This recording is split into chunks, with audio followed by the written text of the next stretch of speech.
So the wonderful thing about nature is that nature is everywhere and that it can be accommodated into all sorts of spaces. I mean, if you have a balcony or a small patio, maybe you might want to think about creating a bucket of biodiversity as opposed to having to sow an entire garden as a wildflower meadow. This is an easy way to introduce nature into your smaller spaces, but also it's a great way to get children involved with biodiversity and learning about biodiversity.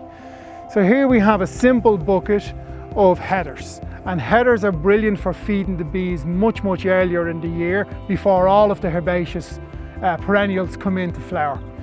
Here we have one that will attract not only bees but all other sorts of pollinators, where specifically you have the colour blue and purple, which attracts pollinators such as butterflies and bees.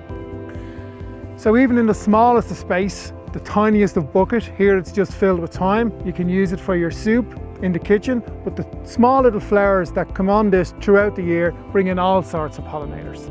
So here's how it is to take a simple bucket and make your very own bucket of biodiversity. So a great little tip when you are putting your drainage holes into your bucket. Don't do it underneath because it will just flood out all over your patio or space. Instead, come up about 2 or 3 fingers deep, which means when you put your crocks into the base, you still have a reservoir that will gather some water. It saves on the watering. So once your bucket is filled 2/3 up, you're now ready to plant.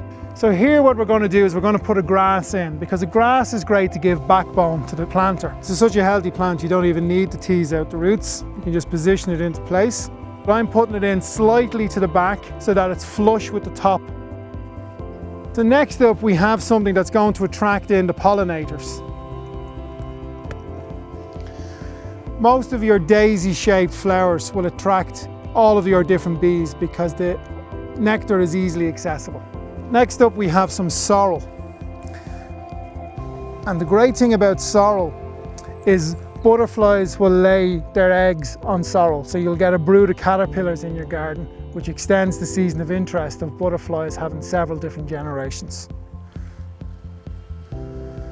So again, very often your colours can either complement each other or be a contrast, but this is already shaping up now into being a quite attractive planter. It just so happens that it's going to attract all different varieties of biodiversity. And of course, don't forget to water.